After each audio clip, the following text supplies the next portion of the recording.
Good evening. My name is Ashok Kamath. I am the secretary of the IIT Alumni Center in Bengaluru.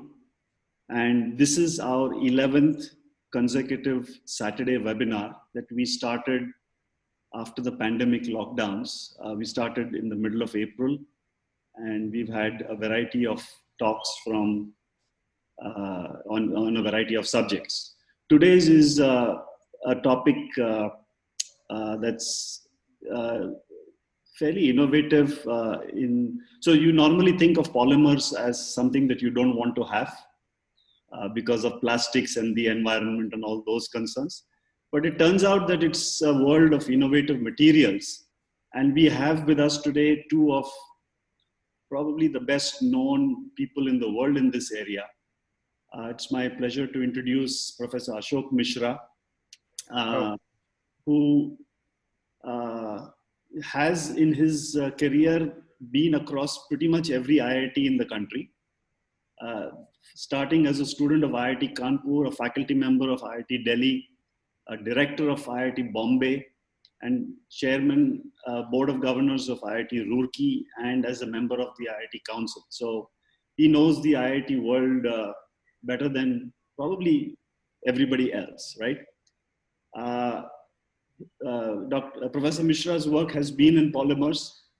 He's been on the boards of several companies in the past, including Reliance. And, needless to say, fellow of the, Indian National Academy of Engineering, a fellow of the Academy of Sciences, founder president of the Polymer Processing Academy, and of course, a former director of IIT Bombay. Along with him, we are fortunate and excited to have Dr. Ajit Sapre, who is the President R&D of Reliance Industries and has spent almost 4 decades or more in polymers, beginning with his education at what was then called UDCT, now called ICT in Bombay. Then doing his PhD at the University of Delaware, and following it up with an MBA at Cornell. And he has been at Reliance for a long time. Dr. Sapre, we are delighted to have you on this webinar. Few issues of housekeeping. Do not put your questions on the chat box at the bottom. Put them in the Q&A box, because that's the box that will be monitored. So please pay attention to this, because if you put it in the chat box, the chances of us looking at that question will be low, or probably non-existent. Finally, I'd like to also introduce to you my colleague, Dr. Sushila Venkatraman, who is the Joint Secretary of the IIT Alumni Center, Bengaluru. And she will help both Professor Misra and Dr. Sapre navigate through all those questions by checking on the boxes periodically and putting it up for them. This talk is being recorded, and you will see a recorded version on the IIT Alumni Center Bengaluru channel on YouTube no later than Monday morning. All of our previous talks are up there as well. So for those who missed earlier talks, please do visit that channel and on YouTube and have a look at the previous talks. Now, without any further ado, I'm going to hand it over to Professor Misra to start his talk on polymers, a world of innovative materials. Professor Misra, over to you.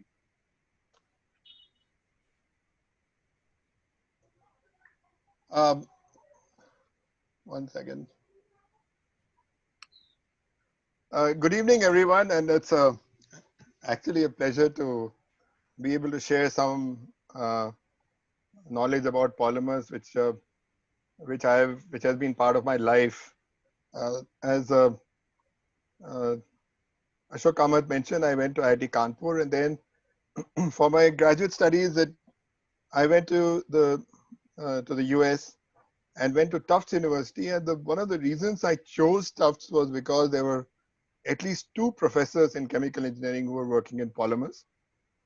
And then very soon, I realized that University of Massachusetts were almost in the backyard of Boston, which had the finest polymer science and engineering department, and currently is also in the world.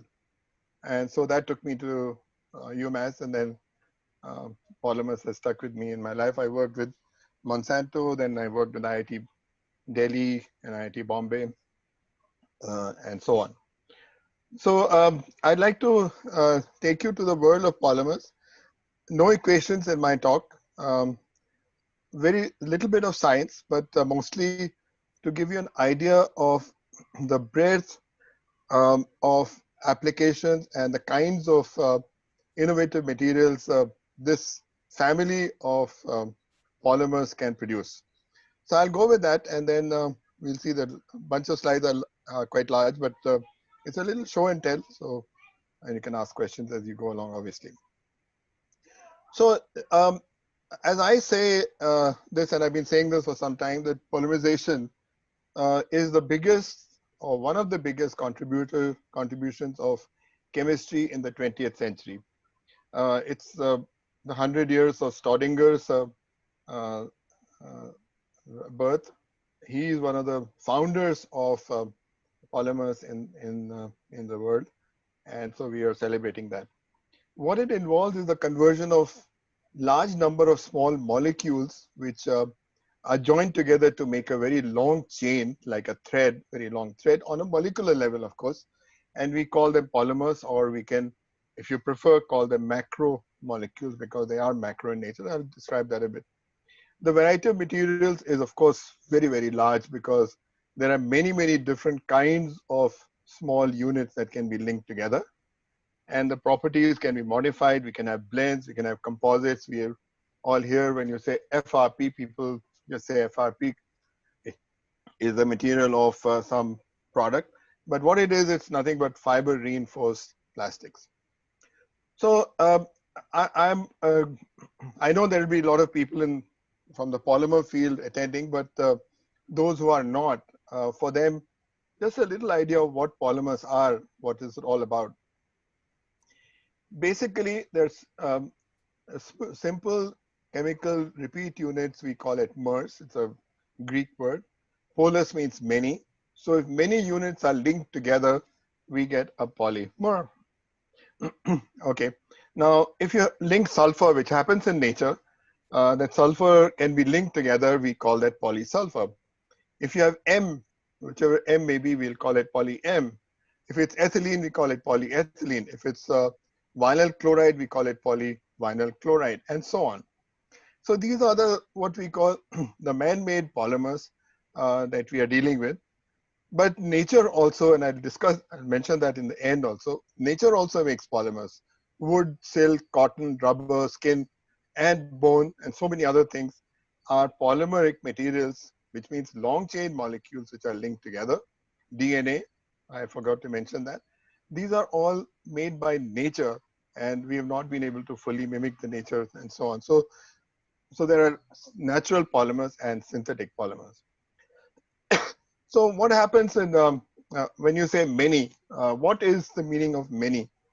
Ethylene, as you see it, ethylene is a gas, and it has no properties in that sense.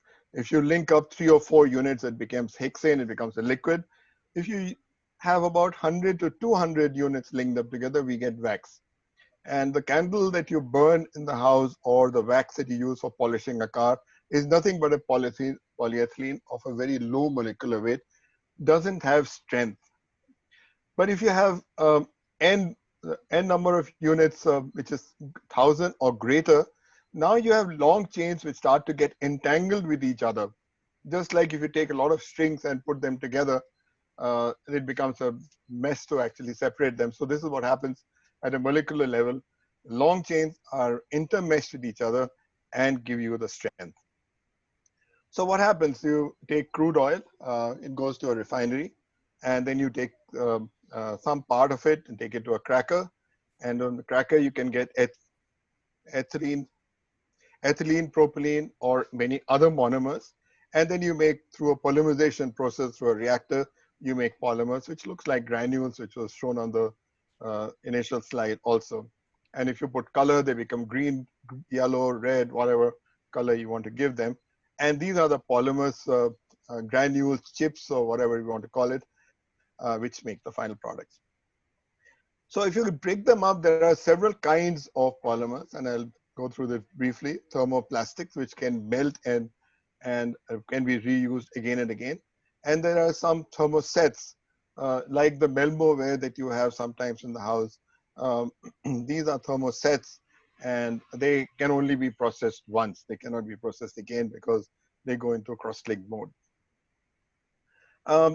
Let's see, since thermoplastics is a larger number of polymers, a family of polymers, I'll concentrate on that a bit. And this could be divided into commodity plastics, which we see every day, polyethylene bag for milk and chair, polyethylene, polypropylene chairs and articles that are made, or PVC hose pipes that you use outside in the garden. Or you can have specialty polymers, which have special properties, and there are a whole bunch of names. I won't read them out. And then there are engineering polymers, which have load-bearing capacity, so they can withstand impact and can carry a little bit of load. And a classic example of that is a car bumper, which can take quite a bit of beating before it actually cracks. So that becomes into the engineering plastic. And as everything else in life, if the performance is more, the price is more.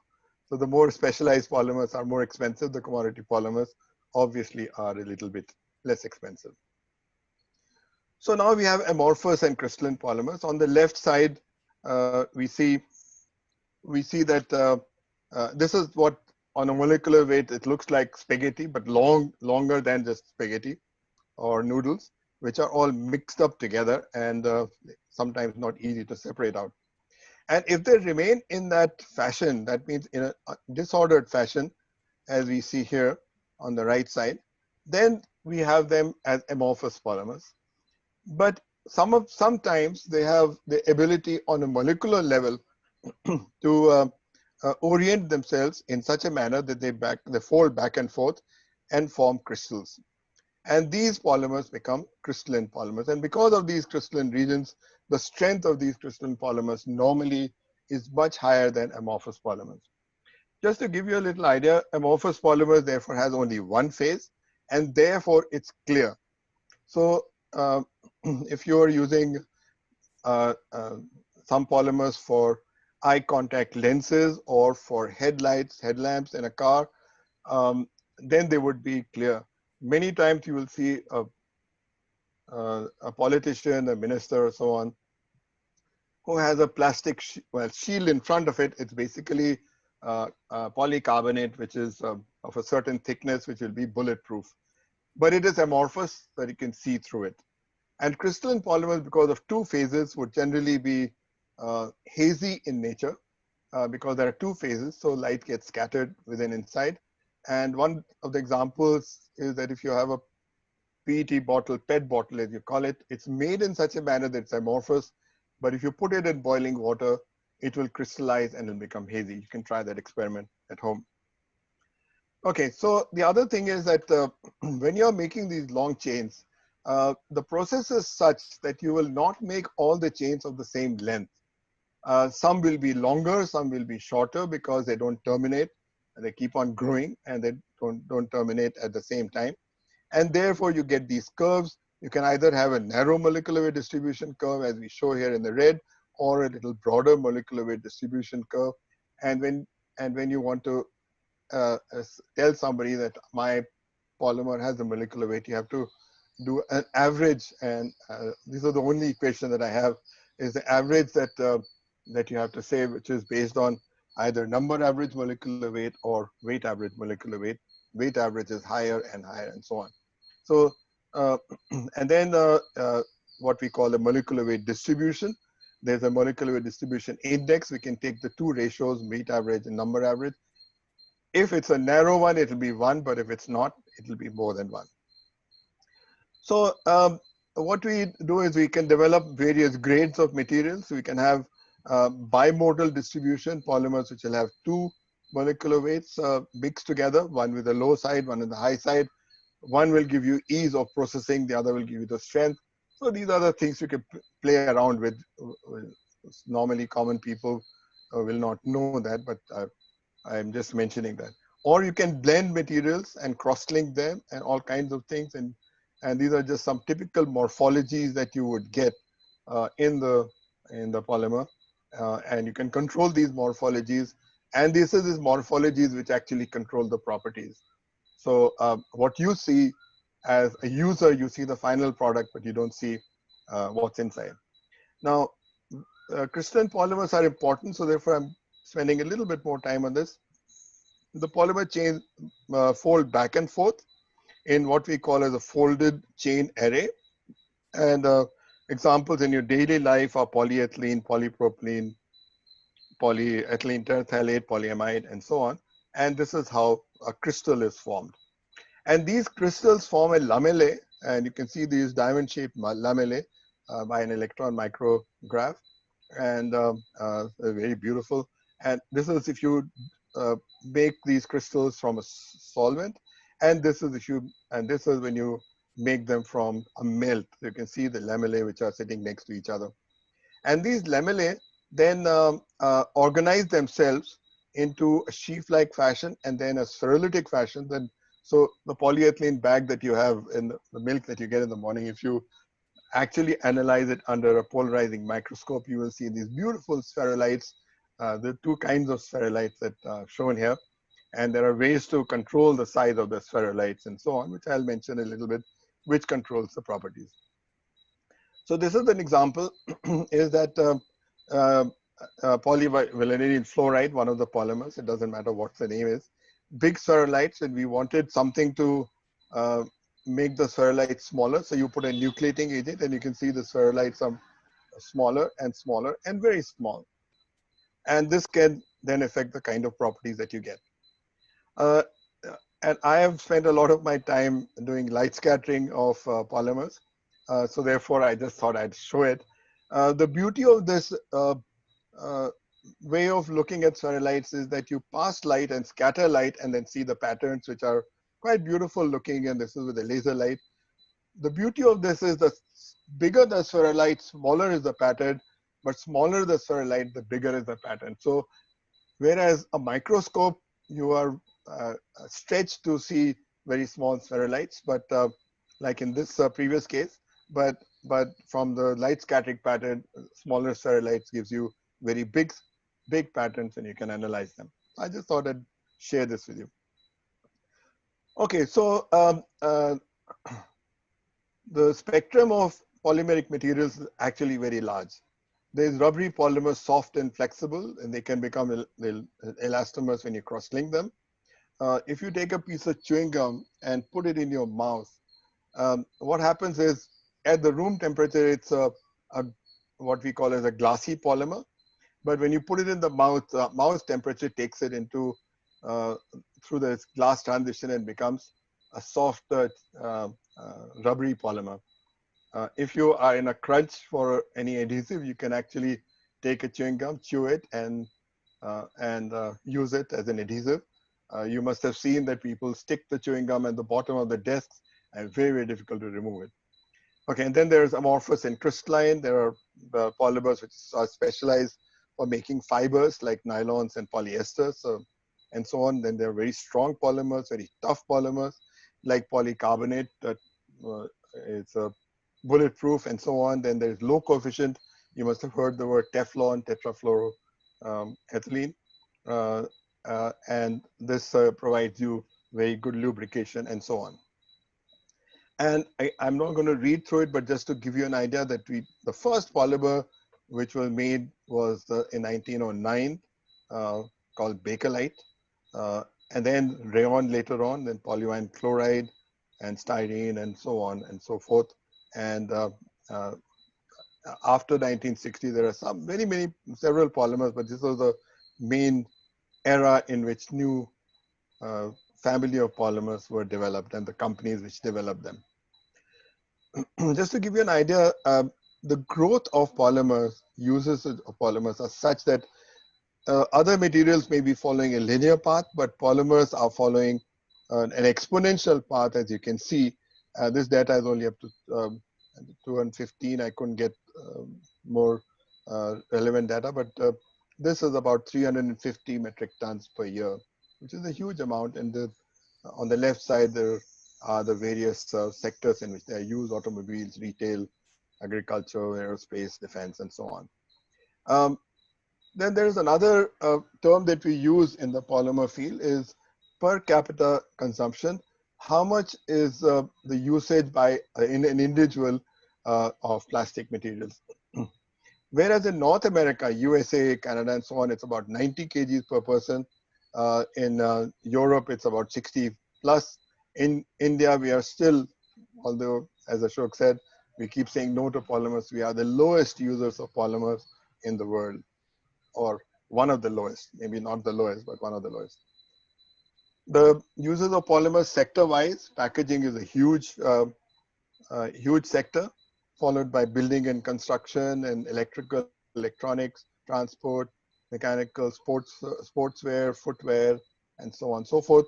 In fact, I mean, just taking as a footwear, today almost every footwear you buy has a sole which is not of leather, but of some sort of a polymer or the other. And huge market, you know, in India, we have 1 billion plus people. Most people have 2 feet, so 2 billion shoes. And if everybody has one pair of shoes, that's the kind of volume that we talk about. It's a packaging which is a little bit critical for the disposal and so on. And I'll talk about that later. I just wanted to flash that some of the people whom we consider, hold them in very high esteem, and we consider them gods of polymer science, is Flori Ziegler-Natta, who's specialized in developing some unique methods of making polyethylene, and Staudinger. These are the, and there are several others, but I've just taken 4 of the several Nobel Prize winners. So now let me take you to the realm of applications, from carry bags to use in cars, planes, rockets, sports, and so on. Now, first of all, these granules that you saw, or that you saw in the first announcement slide, they have to be somehow converted into a product, and there are several processing methods: injection molding, blow molding, extrusion, and so on, through which they are converted into products.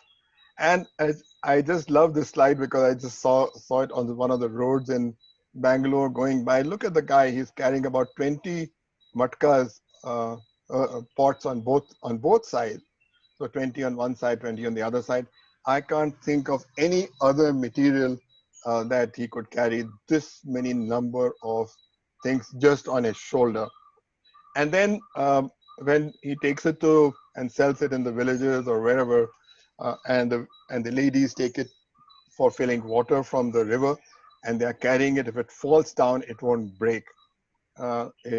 Just like an earthen pot will break, and it's not heavy, and so on and so forth. So a huge advantage of strength and lightweight. So demand in several sectors: infrastructure, agriculture, automotive, packaging, as I mentioned slightly earlier. The material of choice, they are replacing metals in many applications. So I'm just giving a few. You can it changes by itself. Sorry, is that the fan that you have in the motor car, as an example, used to be metal for years. The car bumper that one had used to be metal for years, decades.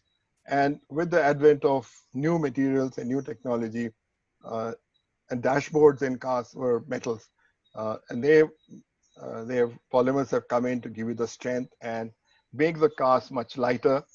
For every 7 odd kilometers that you go down, kg that you go down, you increase by 1 or 2 kilometers per liter in the fuel efficiency and so on. Glass, many places instead of glass, there are plastics now, which help you to not have breakage and so on.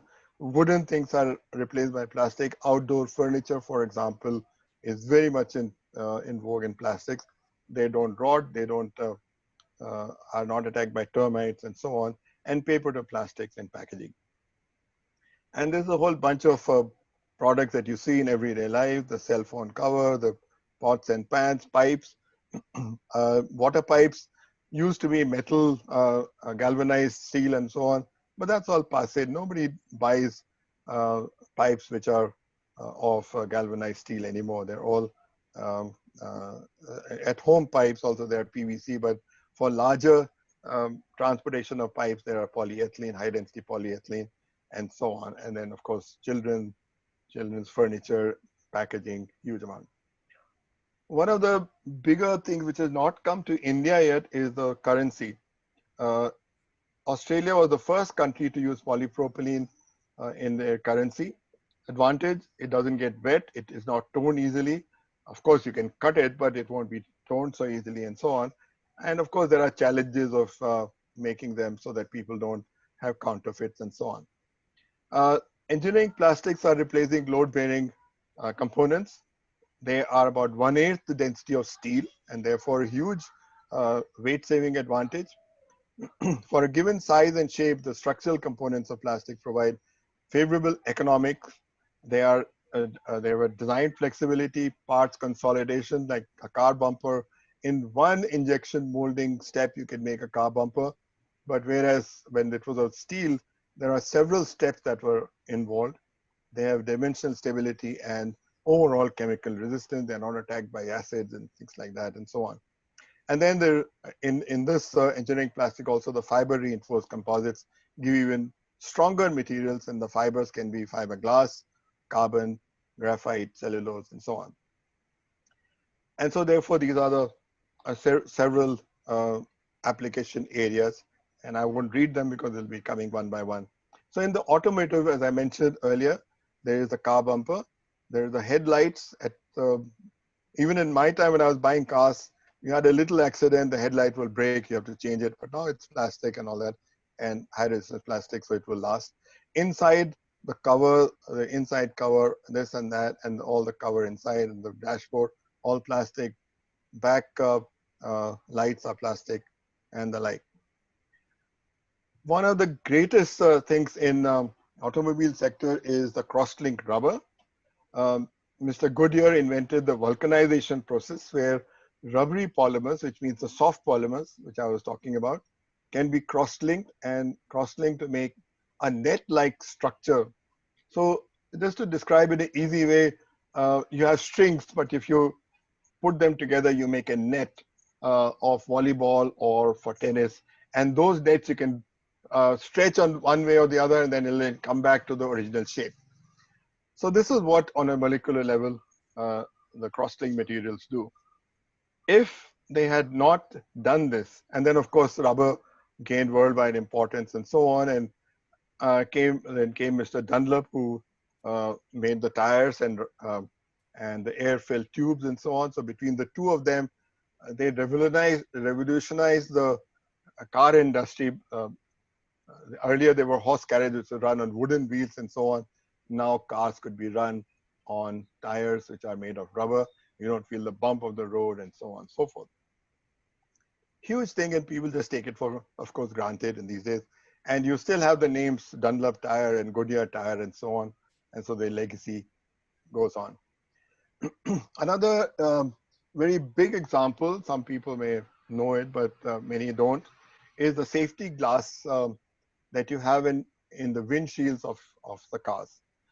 This is actually an interlayer, a three-layered material with interlayer of polyvinyl butyl.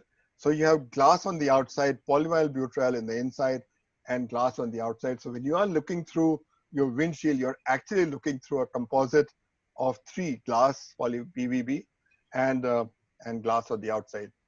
What it does is it makes it into a safety glass, so that if there is a crash, the passenger doesn't go flying through the glass, because the glass will not break.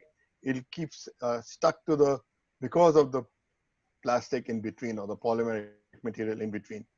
And it should also, of course, work on a wide range of temperatures from India to northern America, and Russia, and so on. So it's a beautiful material. It gives you that safety factor which is much needed. This sort of a safety glass is also used in buildings, in architectural buildings and so on. So if you ever if you ever notice in airports, and if it's open on the glass side, you'll see there's glass, and there's interlayer of polyvinyl butyl. This is the beauty of this polymer. You see it every day, but you don't know that it's in front of you. And if you take it to the next level, that in between this, you put a layer of polycarbonate. So there you have glass, PVB, polycarbonate, then PVB, and then glass again. Now you have the glass, which is safety glass, which is used in cars of politicians. So Mr. Trump, when he came to India, he had this bulletproof car, and all his glasses were 5-layered. All the around. Normally in our cars we don't have that, but in such cars there are 5-layered all around, because there's glass and then PVB, which will not let the glass shatter, and polycarbonate, which will make it bulletproof. So this is huge. There was, I don't know if they have done it or not, but there was talk about using this sort of a thing in prisons. So if you have this glass, the prisoner cannot break and escape, and you don't have bars. So therefore, it's like a feel-good factor that you are in a prison, but you're not so-called behind bars. Gears is a very huge application area. Almost all gears and small appliances and cars and so on and so forth are made of plastics today. In the railways, there are lots of them, lots of things, especially in the AC compartments. The toilet units are one piece molded together by this fiber reinforced plastics, and can be erected very quickly. The train main door can be crash worthy and can be replaced. Aerospace industry, there's of course a passenger aircraft. If you next time you fly, just notice everything around inside the aircraft is plastic. The seat, the window shade that you have when you go to the toilet, everything is plastic. Makes it lighter and better. Okay. Helicopter, we have the light helicopter, which is made by HAL. It's a Kevlar polymer bodies, reinforced bodies. Space shuttle has several internal parts, and I'll show them. What is the advantage? That you don't have so many rivets, and these rivets actually give you drag reduction. So therefore, efficiency of usage in this, in terms of drag, which will slow you down because of rivets, will not be there. Number of parts required, as I mentioned, for the car bumper are much less, and easy to assemble, easy to replace, and so on and so forth. Aeroplane bodies in passenger planes are still aluminum and they're alloys, but in combat aircraft, they're already plastic bodies. So this is the light combat aircraft, which we know as Tejas. And if you go around Bangalore, you will see units of Tejas, HAL, and so on. The body is made out of fiber reinforced, very, very efficient fiber reinforced plastic. Makes it lighter, makes it also penetrable. It cannot be detected because it's plastic. It's not metal. It doesn't reflect the radar signals and so on. So therefore, it has a very good electromagnetic shielding possibilities. In the PSLV, as ISRO people would call it, Polar Satellite Launch Vehicle, there are several parts, and I'm not going to go through all of them, but again, to make them better and cheaper. One of the big things in a space shuttle is fuel. So normally we have liquid fuel, petrol, kerosene, and so on for the cars and aeroplanes. But in this is solid fuel, which means that it's a polymer which burns. So actually, if you burn a candle, it's also fuel. It can give you some energy.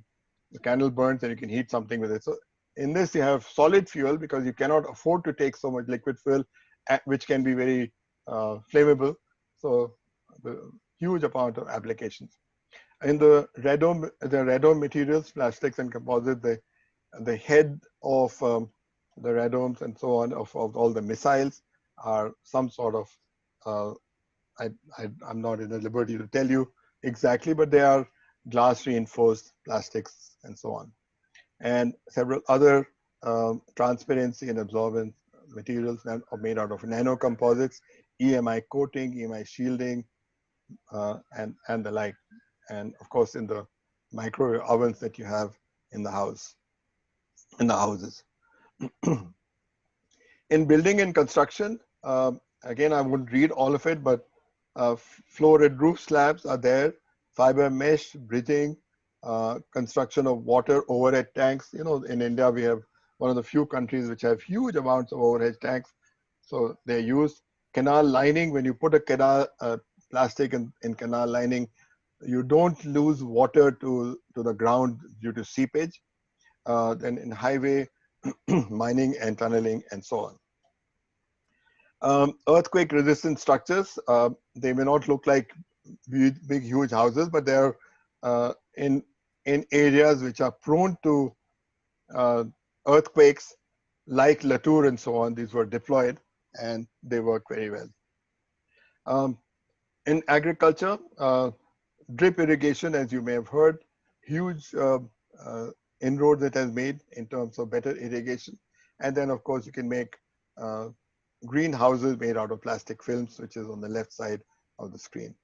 I'm going through this a little fast, but they'll show and tell. So, in sports, I started playing tennis way back in the 60s with a wooden racket.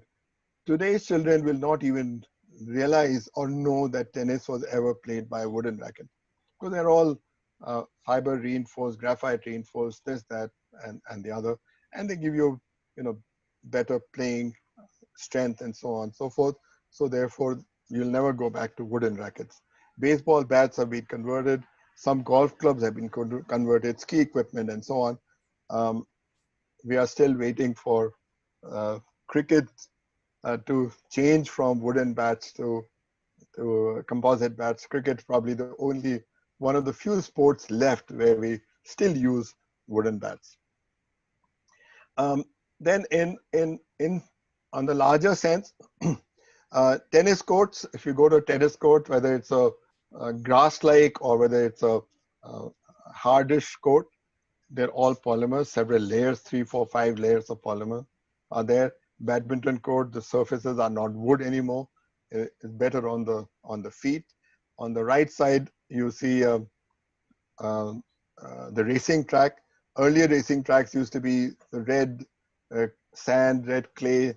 People used to run on that. Now it's all polymeric, and people don't hurt their feet. If they fall down, they don't get injured, and they can run a little bit faster and break records and so on. But now they've reached a point where some other material has to come to make them run faster. Now in medical applications, huge impact polymers have made, braces or calipers, artificial arms and legs, all those wood stuff has all gone. Bone cement, X-ray analysis and so on. Heart valves are all plastic. Blood bags, plastics. Dental applications, so if you go to a dentist for a filling, you have some sort of a polymer inside that filling. Those silver fillings and all are passé now. They're all some sort of a polymer which is there. Knee joint bearings are made of very high molecular weight HDPE because they have good frictional resistance and all that. And you don't want the thing about knee joints and so on, they rub against each other. You don't want any debris to be formed. So you have to make the debris can go inside the blood vessels and so on. So you don't want that. So you have to make really nice materials which will not abrade themselves in applications like the knee joint. Silicone is used for breast reconstruction. This is basically silicone materials and so on, which are used by women who sometimes due to cancer and so on, lose their breast. So this is the material used to reconstruct them. And then polymeric biomedical textiles, all the stents that you were talking about, and the strengthening materials inside the body, fibers which sutures are made of and they'll dissolve away after a while. They're all one type of polymer. And I can go into details of that, but then the lecture will go for 3 odd hours and we know on that. Then you have bone replacement. On the left side is all the teeth. When you have the reconstruction of the teeth, this is some polymer or the other. Of course, some metal may still be used. People are working on bone replacement by polymeric materials. I recently heard a talk by a company which is on 3D printing, and they are making 3D printed skulls for people who have head injuries for replacement by specialized polymers when bones have to be replaced in the head and so on. The new one of the new very nice application that has come up is the artificial skin. When you have burns and so on, you can use these materials, put it on the burn till it heals, and then it will biodegrade itself, and you have a much nicer healing process through this artificial skin. Arm supports you have stents, you have, when you go to a hospital, you have this, all these bags in which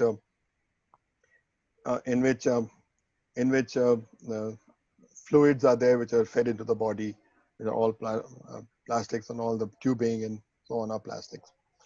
This is, and I'll go through this rapidly, this is basically glass PP composites which are being developed by DRDO for DRDO use, but they used it for replacement of the old type of calipers which polio patients used to use, and this has been fitted to 40,000-50,000 people already. Much lighter, much cheaper, and it brings a smile on the face of the child. Recently, IIT Delhi has developed this hinge joint for those who have to have the foot to be replaced. You don't have a foot, this is not polio, the foot has to be replaced.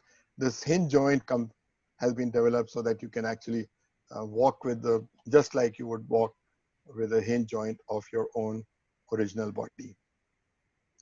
In eye care, if you're using lenses, polycarbonate, polymethacrylate, Polaroid lenses, and so on, contact lenses are of polyacrylate, and they have a special softness to them. So if you don't put them in saline water, they'll go bad. And that's why you always put it in saline water and so on. And then replacement lenses for cataract and so on.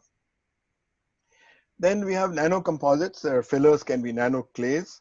They could be carbon nanotubes, carbon nanofibers, all kinds of nano fillers can be used. And they develop materials which have very special properties and so on. So one of the things which I worked on when I was in IIT Bombay was to have carbon nanotubes, which are very thin, very, very nano scale, exfoliate themselves so that they are from one end to the other, they are touching each other so that you can, and they are conductive so you can transmit messages or transmit electricity or signals from one end to the other. And you can see that this side is the conductivity with very special blending and so on was increased many fold in such materials. And this has led to nano materials towards highly electrically conducting nanocomposite fibers, which I think in the stage of high development of making smart clothing so that the soldiers can wear and pass on a signal by touching their sleeve, because it can pass signal from there to their equipment that they have. So very, very smart materials. We talk of photovoltaic modules for solar cells and so on. They would not work if you didn't have encapsulating materials, and these are polymers. And the base, which we call as a Tedlar, is another polymer called polyvinyl. fluoride. So in every area, they are used. In semiconductors, when you make the semiconductor material, then you have several polymeric materials which are used to make the chips, which in one of the talks there was there that, and those chips have to be made that we put a polymer on top of it and then you etch out the circuitry and so on. So without polymers, they will not go that much farther. So very critical role, unseen and quiet role that they play in semiconductors.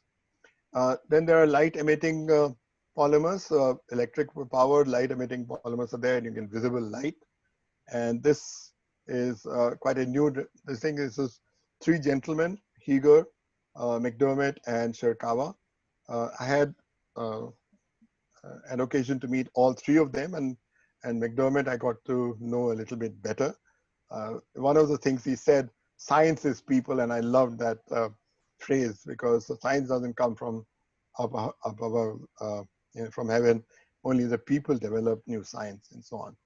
And what they did was that this will lead to organic solar cells, because they can transmit electric currents and so on. And one can start making organic solar cells. This is in due course in life. I think we'll see many more organic cells. They're relatively inexpensive, easier to make, but their efficiency and life maybe is slightly lower. So all these things are being looked at. And then there is flexible electronics. IIT Kanpur has one of the best centers for flexible electronics. Electronics is the main thing, but flexibility comes from the use of polymeric materials as the base, and all kinds of things, OLED lighting, sensors, organic solar cell. They're working on all these areas. One of the best centers, one of the best, I'm saying, in the world, not in India, one of the best, and definitely in India, it's the best center for flexible electronics. And this is an example of variable electrodes as part of the flexible electronics.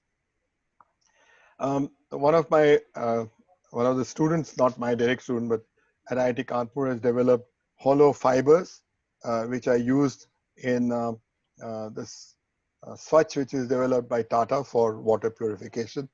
And it's a very successful way of cleaning water. So I think I'll take a little break here and let my friend Ajit take over.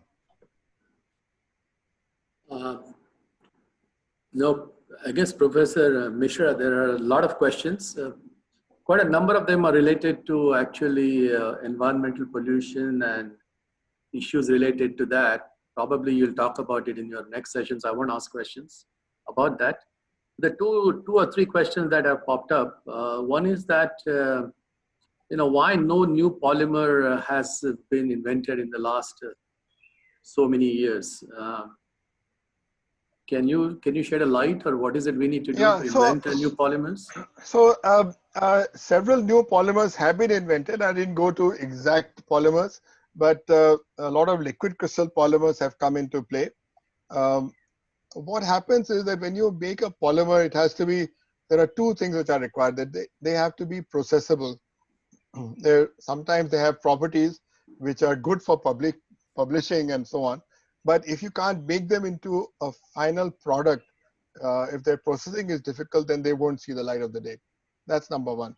And number two is that expense is also there. If they are expensive materials, then to replace some other material which is also existing is a little difficult. I will talk about a few polymers which we are developing, which are new. Yeah, another question that has come up is that are there any ferromagnetic polymers, or they will have to be composites?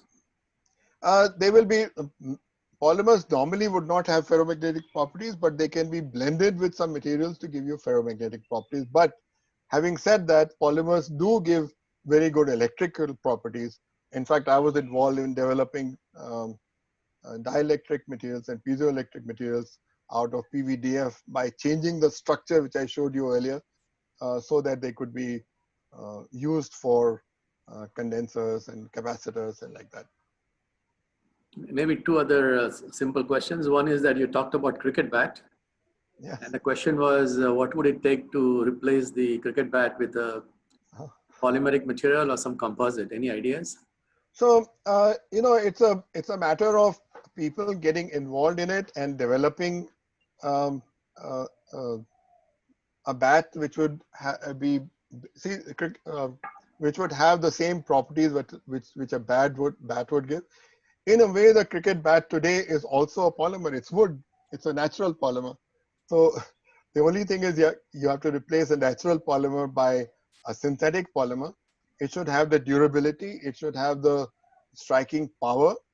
One of the things in the tennis rackets, which I didn't talk about, the wooden tennis rackets are all solid. And all the composite rackets that you have, they are hollow inside. So one can make a cricket bat which could be hollow inside, but it takes somebody has to get involved in it and get on with it, and only then it will happen. Great. I think what I'll do is I'll summarize a few questions which are all related to, you did a fantastic job in explaining the role of polymers and how ubiquitous it is in our daily life. But the pollution, that visible pollution you see is the trash, is on everybody's mind.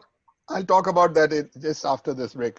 Yeah, I know. I think the question they're asking is something about micro and nanoplastic pollution, which they don't see. So if you could cover that, they would appreciate it. So with that, let's move on to the aspect of pollution. Okay.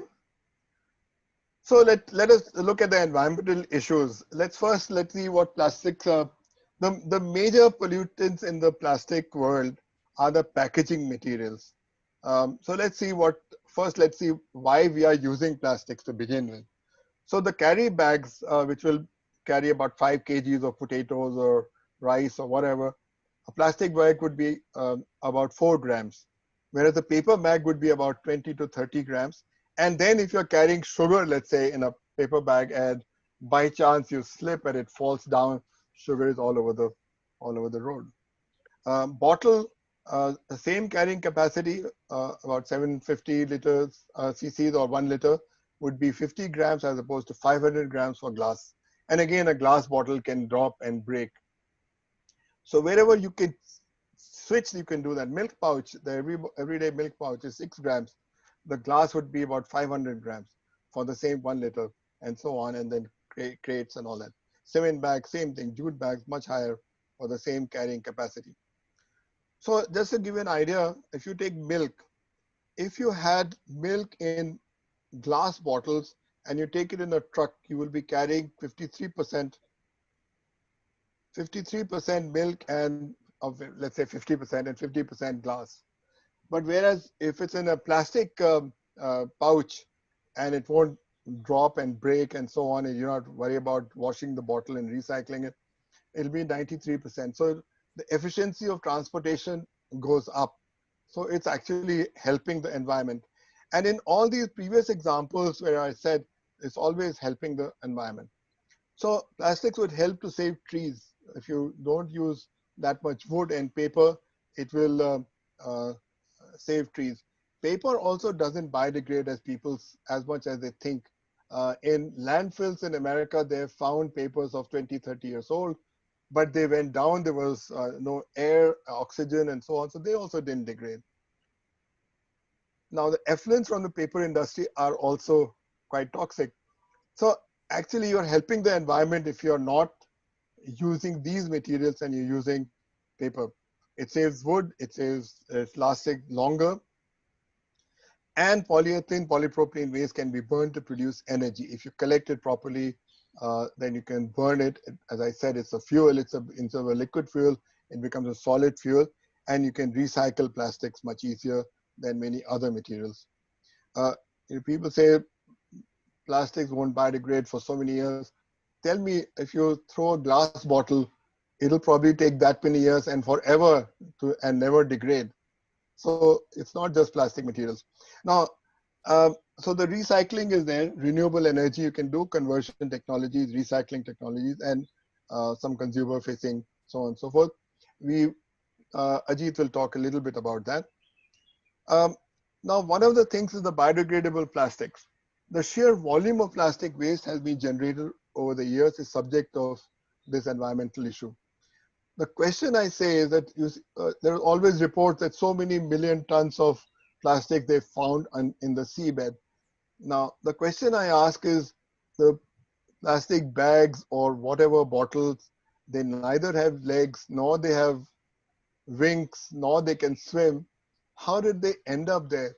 They ended up there because we, as a civilized race of human beings, have indiscriminately thrown them here and there, and they find their way into the streams and they end up into the sea. So we have to be careful. Lots of reports you would hear about, oh, plastic is bad because it goes into the cow's stomach. Cow will never, you try to feed cow a plastic, will the cow ever eat a plastic? No.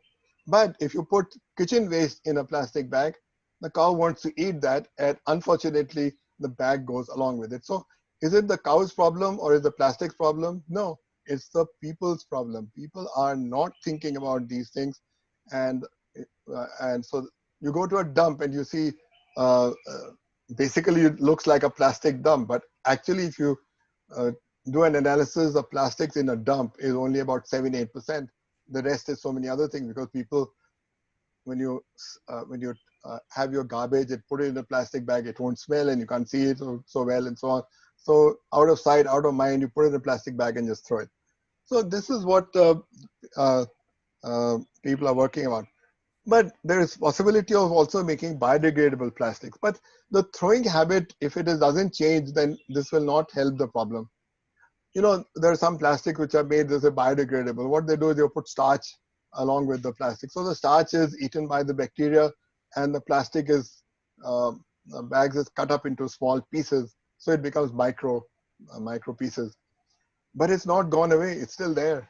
And it's still we who have thrown it indiscriminately. So we have to label all the plastics, collect all the plastics, and many societies are doing that. Also, there are biopolymers. So polymers can be made from biological monomers. So if you do that, they're based of renewable resources. That's one thing. We talked about limited resources of petroleum are there, but I don't know if you have an idea that the petroleum that is used which goes into the plastic industry is only about 7, 8, 10%. Actually, when you run a car for about 2-3 kilometers, you burn more petrol that is required to make one sari. Okay, much more petrol.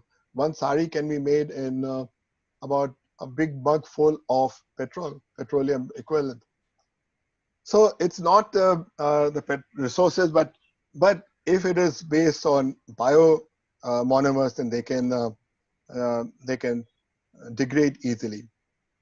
And but people have developed lots of polymers, but they are expensive. Would they be as cheap as a polyethylene bag for transportation of things and so on? So-called single-use plastic and so on. So we have to worry about that part.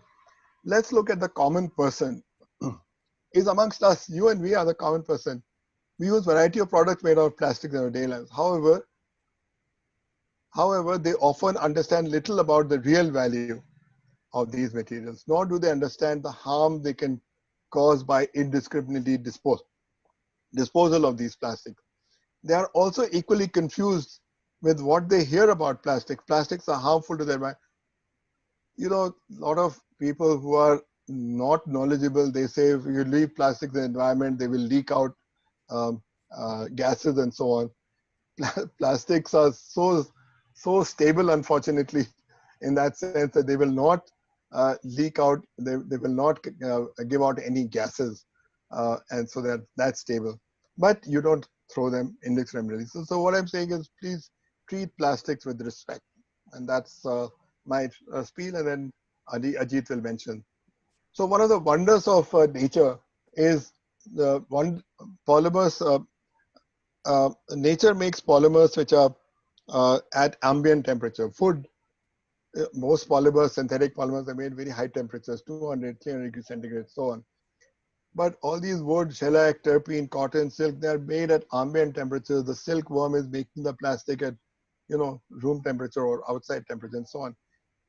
What the challenges to us polymer people is, I'm not unfortunately a chemist, I'm not a chemist, but is to mimic nature, and can we make these polymers at ambient temperature with biological monomers. If that happens, if the human race keeps on discriminately throwing, they will biodegrade, and also you will probably get some superior properties and so on.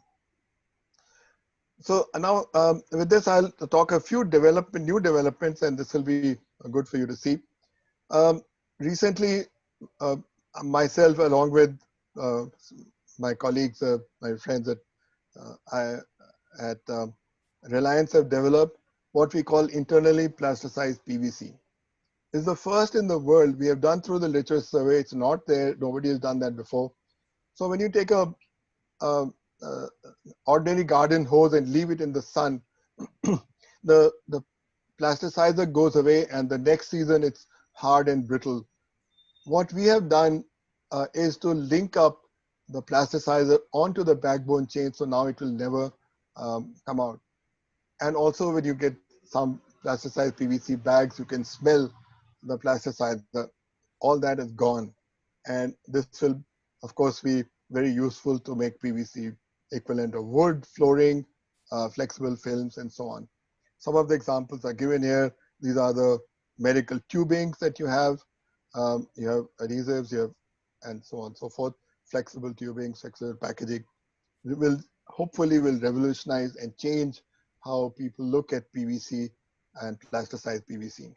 Then another material we have jointly developed, again with Reliance people, my friends there, is the self-healing halobutyl elastomer for inner tire liner in application.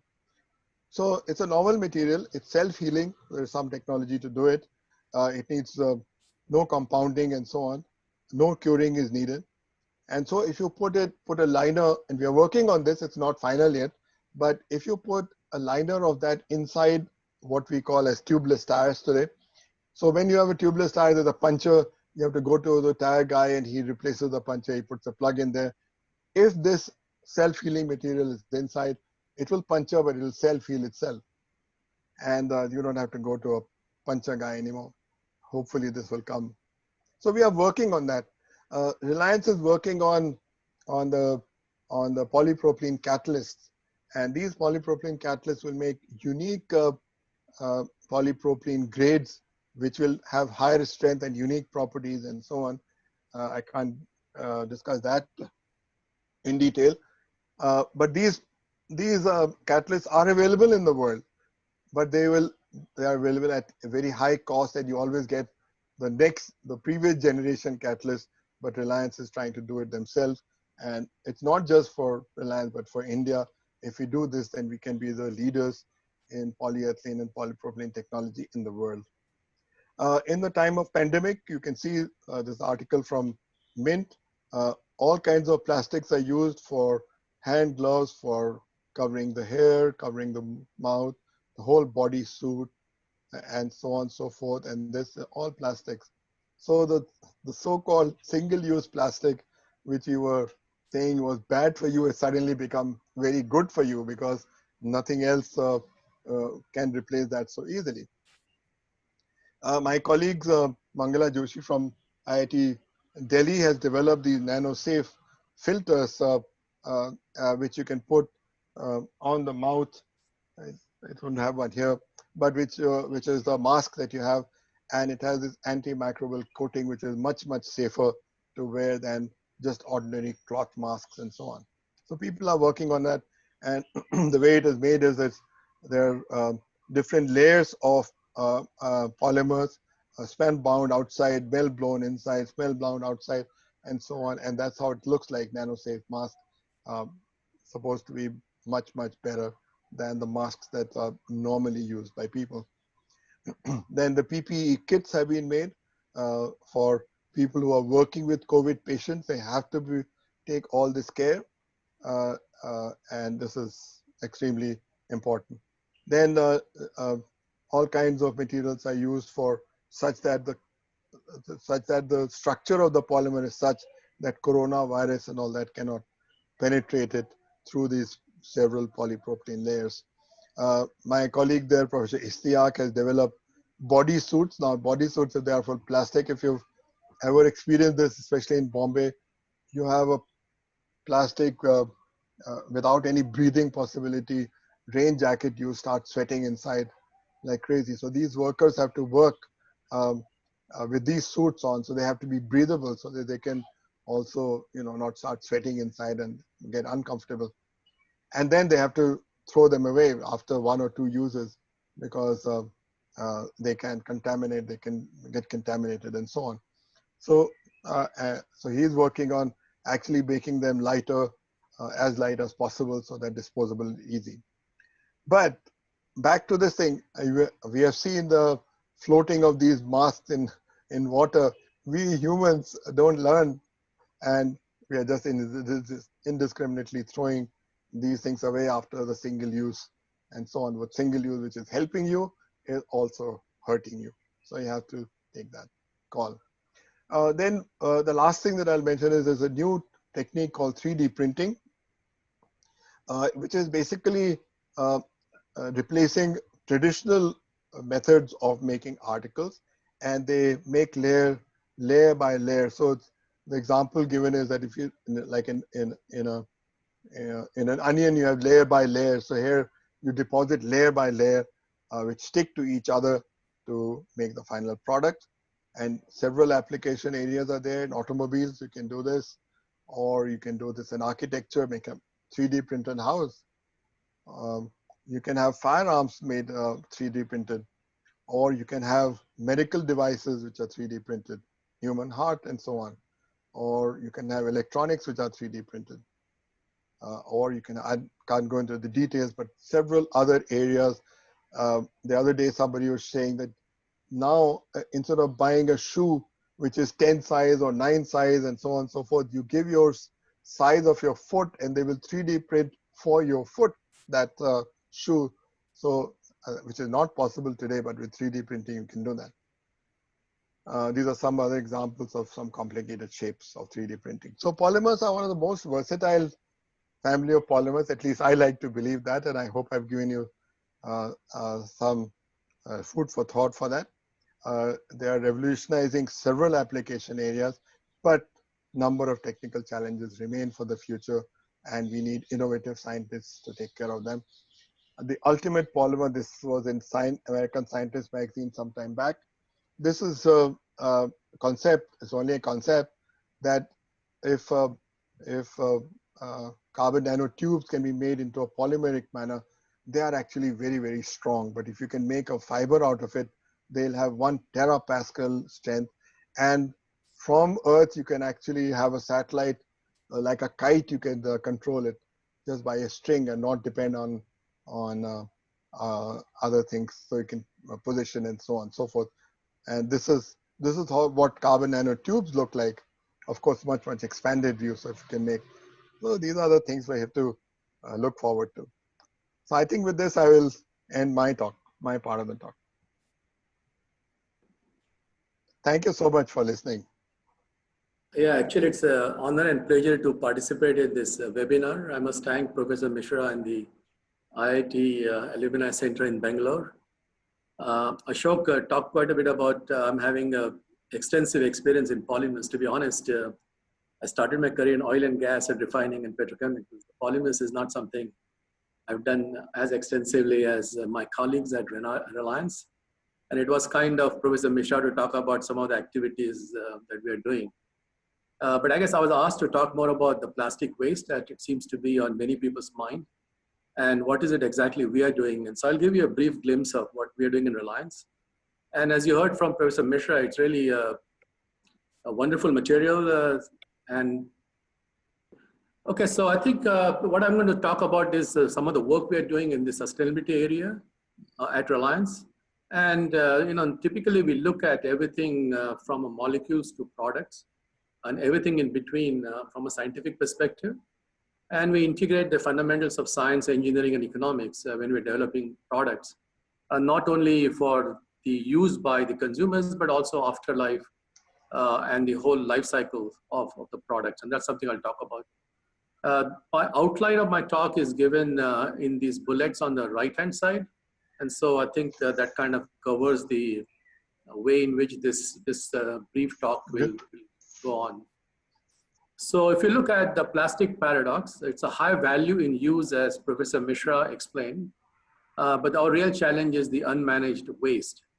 And so what we have to look at it is that, obviously we have to change the consumer behavior. Especially we need to make sure that we recycle, we aggregate, and then we also start introducing biopolymers and biodegradable polymers, minimize the use of single use so that we can, and also the whole collection of waste so that it can be recycled. If you look on what McKinsey is saying, the whole industry of reuse, recycle has an impact of close to 40 to 70 billion US dollar. In fact, by one estimate, by recycling plastics alone, you'll have a bigger impact on oil consumption than probably electric cars. Anyway, Reliance has been quite actively focusing on how to make sure that the waste is managed and we start reusing and recycling. So I'll give you some examples. We are a founding member of Alliance to End Plastic Waste, and we have made a significant commitment in terms of resources, as you can see. And our approach has been to innovate, collaborate, and educate. And I'll emphasize educate is just as important because the consumers don't work with us, it will be hard to manage this challenge.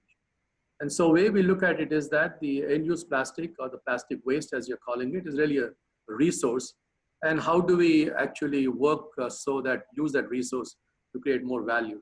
So certainly we need to fight pollution and not plastics because it makes our daily life so much more comfortable. But we cannot misuse it, otherwise it can cause a severe environmental damage. Now let's talk about polyester. So everybody's familiar with the water bottles. They're all made from polyester. And in fact, India is probably the most advanced in terms of recycling and reusing polyester. We recycle more than 80% of our polyester bottles, which is significantly more than most of the developed countries like Japan, Europe, or United States. This is primarily because a lot of our unskilled manpower, they rack pickers, if you will, they collect and then they bring it back because it gives them income. And if you think about what we are doing in Reliance, we are actually processing and upcycling them. So I'll talk about it later. But essentially, we're converting the bottles as shown in this schematic and converting that into essentially garment. So here we're showing a t-shirt. In fact, we made more than 1 billion t-shirts. And we're calling as a brand called R-Elan, and green gold is the material that is produced from these recycled plastic bottles. So here's an example of how do you create waste, how you convert waste into a wealth. And just to talk about when you replace, for example, 50% cotton in a t-shirt with this green gold polyester that is made from recycled bottles, it shows that how do you make impact in terms of reducing carbon footprint and other environmental damage on the left. And similarly, when you replace 30% in jeans, it talks about, again, significant benefit to the environment. And as you may note at the bottom of this chart, some of these products are being branded by some of the brands that you know, which are listed here, all the way from Wrangler to Raymond's and Van Heusen and others. So we are collaborating with many leading global brands to ensure that this recycled polyester material is actually getting into clothing. In the past, we used to actually recycle bottles and make carpets, for instance. So it was downcycling, whereas here we are actually upgrading it to use it into garments. So this actually adds significantly more value, both to the environment, but as well as to minimize the use of polyester. Now somebody may ask a question, now the polyester has ended up in clothing, what do we do at the end of life for the clothing? So we are working on many technologies, and a couple of them are fairly mature, at least ready for scale up. And see, if you look at the clothing, it is mostly mixed fibers. So the polyester is either with cotton or viscose. So now we have developed technology whereby we can actually get the polyester chips back, and then we can convert those polyester, as I showed you before, to finished products. And the remaining cellulose and viscose that is removed from the mixed fibers, that can be valorized in the paper pulp industry. We also got a technology to convert that to, for example, building materials in composites. So this is about polyester. Now, I guess there are a lot of questions about use in the road construction. So I have a couple of slides talking about it. So polyester is a fairly well-established recycling, but when it comes to polyethylene and polypropylene and other plastics, and by the way, a lot of the plastic is also multi-layer plastic. And so if you look at some of the trash that we see is made up of a significant amount is from the packaging, and I'll talk about packaging a little later. But if you look at the value chain, again, the aggregation of the plastic waste and then how it can be converted into making roads is depicted here. In fact, we have made more than 50 kilometers of test roads in trying to perfect the ability to mitigate and make sure that the road is properly built. And if you notice at the bottom, each ton of plastic waste that is used to make road, you're saving about 3 metric tons of CO2 in going into atmosphere, because you're essentially taking the carbon in the plastic and you're sequestering it in the road itself, which will help us reduce global warming. And although the demand for road construction is booming in India, if you look at the total bitumen that we use for roads today, typically we can incorporate about 10% of plastic into the road construction. And the way it works is that the plastic is mixed first with the gravel and other solid materials. And essentially it forms a thin layer around the solids, and then it's mixed with bitumen to make the road. In fact, Professor Vasudevan from Madurai, he's known as the plastic man of India, and he has been actually galvanizing this particular effort. And it's actually taken traction. Many of the state governments are mandating it that you put 10% of the multi-layer plastic waste into road construction. So that would help. But if you look at the total amount of bitumen consumed for road construction, and if you consider only 10% can be incorporated easily from a waste plastic disposal perspective, that amounts to about, say, waste generation in the top 10 cities in India. So still, it is not going to consume all the waste plastic, because the amount of plastic that we generate is significantly more than what can be consumed in construction of roads. So we in Reliance have developed a technology to actually convert the plastic back to oil, if you will. And this is depicted in this particular chart. And what we're doing is actually there are two proprietary components to this technology. One is the catalyst, and other is the reactor design. Now, there are many companies, small scale companies, which have started up using thermal applications to convert waste plastic to oil, if you will. The challenges they have is that they need to clean up and segregate the feed. And also the oil that they produce is not that high quality. And you can see that in a picture on the right. The thermal is what most people in a boutique industry are doing today. The yield is not as much, and the quality is not that good either. Whereas because of the use of the catalyst and the type of reactors we use, we get significantly higher conversion to oil, and that oil then can be reused in our refinery and petrochemical plants to make the various plastics that Professor Misra talked about. So certainly this way you can close the loop. So what happens on a net basis, you are reducing the oil consumption, if you will, you are recycling, and you're also mitigating the environmental damage. So this is a one form of chemical recycling, if you will. So we've done this at a pilot scale, and we will be scaling it up in the near future. So this sort of a technology would also help quite a bit. Now, there was many questions about biodegradable plastic. So here I have summarized the work we are doing in Reliance. So this particular plastic called biodegradable, it is essentially polybutylene adipate coat terephthalate, just called as PBAT. And so we have developed the technology, both the catalyst and the reactor, to make this polymer. And as it's shown on the top, you can make now films for packaging, or at the bottom, it's shown that you can make packaging bags, like nets, for instance. And today, this material is being imported from China. And if you go to some of the grocery stores, you will see some of these nets at the bottom for packaging fruits and vegetables. Certainly making in India will have a tremendous benefit, and you will start seeing material made from our own PBAT in the Reliance stores and obviously at other stores as well in the near future. So this biodegradable material meets this ASTM standard, which is worldwide used. And essentially, this is something we're really excited about. And you will see this in a packaging applications very soon. And especially with the current emphasis from the consumer of not using Chinese products, we will see significant demand for made in India biodegradable plastic materials. Now, Professor Misra mentioned about packaging. So packaging is really critical because large amounts of plastics are getting used in packaging. And they are the ones who actually create the problem of littering and trash that you see, especially in India.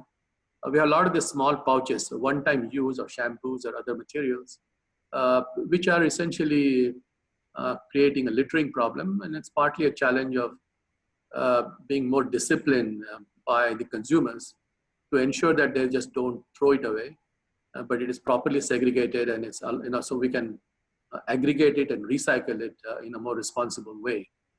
Now here I'm showing various different research areas and some new innovative packaging that is introduced by various companies. The one on the top talks about some recycled materials and some renewable plant-based material. I'll talk a little bit about that next slide of what we are doing in that area. For example, MEG is used in making polyester. 30% of the bottle is made from MEG. You can make an MEG from sugarcane ethanol. And so that becomes a renewable part of the plastic, if you will. But the packaging is an area where significant effort is going on to make sure that it automatically becomes recyclable and it becomes sustainable packaging. So in Reliance, we're doing quite a bit in terms of R&D as well as product application development for next generation packaging materials, a PBAT being just one example, if you will. Now, if I want to talk about, for example, how do we make bioplastics, for instance? Professor Misra talked about biopolymers, but if you want to say, make the same polymers I make, but I make it from, for example, oil made from renewable resource. So actually, one of the research efforts in Reliance was something called algae to oil, which is continuing, which is actually a flagship program where we actually convert sunlight to crude oil. But the beauty of that sort of a program was that it allows us to convert any organic material to renewable oil. So we've done work with food waste and agri waste and dairy waste and so on and so forth, as shown on the left-hand side of the chart. And then again, we have developed a proprietary technology called RCAT HTL. HTL stands for hydrothermal liquefaction. And actually we use water as a co-catalyst along with the proprietary catalyst to actually convert these various natural polymers, if you will, as Professor Misra mentioned, and convert that to crude oil. And if you notice that, today's crude oil is nothing but the old biomass that got cooked up in Earth's belly over millions of years. But here what we're saying is that today's biomass, which actually is nothing but a sunlight that got captured by agriculture, and that you can now convert back to crude, and then you can use that crude to make plastics with our refinery and petrochemical plants. So this way it becomes completely renewable, if you will. Now what I've shown on this chart is that the technology we have developed is far more efficient than alternate use of such materials, whether it is burning it to make electricity, or there's a lot of emphasis on making ethanol from agri waste, or anaerobic digestion to make biogas. So if you look at the energy in the feed to energy in the product, we are at 66%, which is shown at the bottom of this chart. And if you look at all the other technologies, they are much less efficient. So what it really means is that you're not fully utilizing the energy content of the feed. So we feel pretty good about this. In fact, this is a great opportunity for India, especially when we talk about Swachh Bharat. And what we're showing here on this chart is for example, the bio waste in municipal solid waste just the organic content of it in India. And the numbers here are about, amount of such materials available in various cities. And at the bottom, it also shows that if we convert all these waste into a renewable oil or a bio oil, it can actually reduce the energy consumption or the imported crude oil by as much as 20%. Now, the interesting thing here is that Reliance is not, for this technology to work, what we need is really a nicely aggregated feedstock. And that actually comes into the area of waste management. So we develop a technology for on-purpose to grow on-purpose algae and make it into oil, but Reliance is not into waste management. So obviously we're looking for partners or others who could utilize this technology, because this has to be done at a village level or city level, or for big cities like Mumbai, it has to be done close to where this whole trash gets aggregated. And obviously we need to segregate the organic material from the rest of the other inorganic material, because this technology works only on organic piece. So in fact, there are any entrepreneurs who are interested in pursuing this as a business opportunity.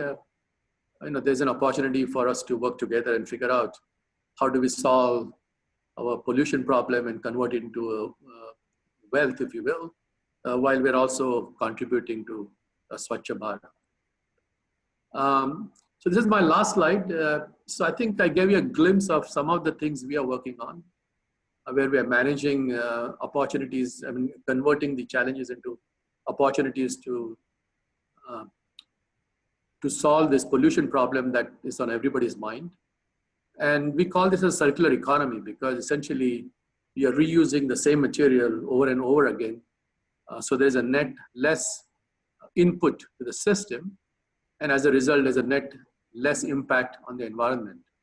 And so we are committed to becoming a leader in this emerging circular economy. And we want to be one of the largest recycler of plastics in India.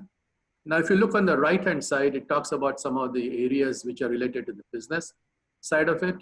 And on the left is actually more to do with the consumers. And so this educating and awareness is just as critical, because this is not just can be solved by technology or businesses. It will have to be done collectively together. So our mantra has been to reduce, reuse, recycle, recover. And the redesign was more to do with this packaging. So my appeal is to let's come together to help spearhead India as a global leader in circular materials economy and reduce this pollution that everyone is concerned about. So with that, I will end, and I will give it back to Ashok and Sushila. But again, thank you for the opportunity. And I'm not a polymer expert, but if there are any questions related to them, I'm sure with some of the colleagues who have taught me polymers, I can help explain. So thanks again. Thank you, Ajit, for a lovely presentation that blended very well with where I left off, more or less. I think there's time is running out, but I'll just address 2-3 very, very quick questions. Well, somebody asked, can we replace engine parts by plastics? The answer is no, mainly because engine, when the combustion takes place, the temperatures go very high, and plastics normally cannot, one of the limitations of plastic is that being organic materials, they cannot withstand those high temperatures. But many other parts within the car around the engine can be replaced, but not the engine itself.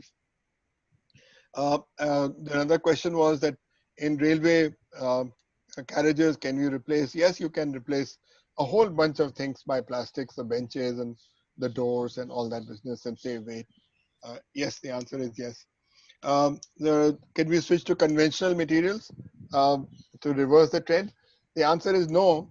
The usefulness of plastics is so much that it can't easily reverse it. Just as an example, you need clean water, and the water bottle is the easiest way to do it. But in some cases, people are wearing much more cotton shirts and so on. So in some places it is reversed, but not fully. The answer is no, but we have to make sure that we also preserve our forests and wood and so on. Somebody asked if this PPT will be available on, can we send it? Yeah, we can send it, send us an email. But the whole lecture will be available on YouTube, as Ashok Kamath mentioned, by Monday morning. Over to you, Sushila. Sorry, we run a little Thank you. long.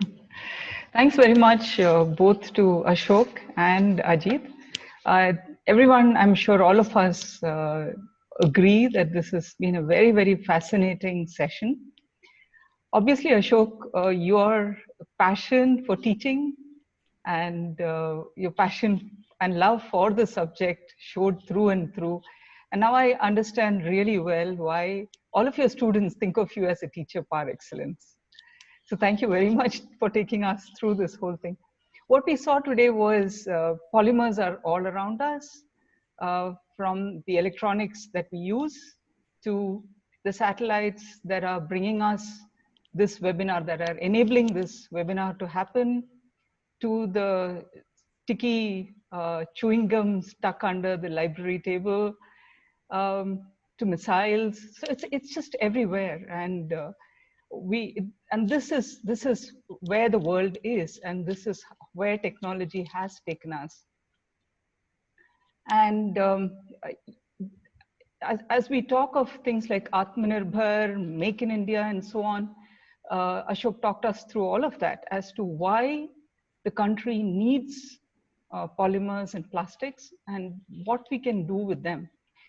I think this has been an excellent session in informing everybody about what polyesters and plastics and polymers are really about, and what a big role they have to play in things like lightweighting, in things like additive manufacturing. These are all the ways in which India can become a globally competitive economy. We also talked about or heard about things like logistics and in the efficiency of logistics, the efficiency of the manufacturing process itself, as well as maintainability, and how polymers play and these materials play a big role in all of that. We looked forward and talked about biopolymers and self-healing materials. And all of this, Ajit took us on to say, all of this is actually happening in India. And contrary to what we all think, the popular impression is that we are not recycling, that we are generating so much of waste and so on and so forth. We are doing a good job of recycling our plastics. And where all of that is leading was something that Ajit took us through.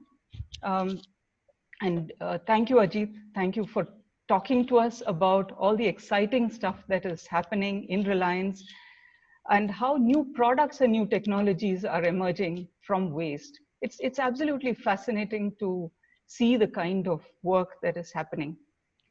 You also talked about Swachh Bharat, and both of you talked about why eventually it's about people being responsible, about every one of us being responsible. And Ashok, you said that we have to treat plastics with respect. I think that's a very powerful message. And we'll close today remembering that message and keeping it with us. Whatever we do at the end of the day, it's not about the technology, it's not about the materials. It's really about the way we use those materials and the way we dispose of or reuse those materials. So it's really in our hands. And there's no point kind of blaming technology or blaming the kind of materials and science that went into all of that. So with this, once again, thank you both for this absolutely wonderful session. And many thanks to the audience for your questions and for participating. We hope to see you at our webinars Saturday on Saturday. So thank you very much and namaste. Yeah, thank you. Appreciate it. Thank you so much.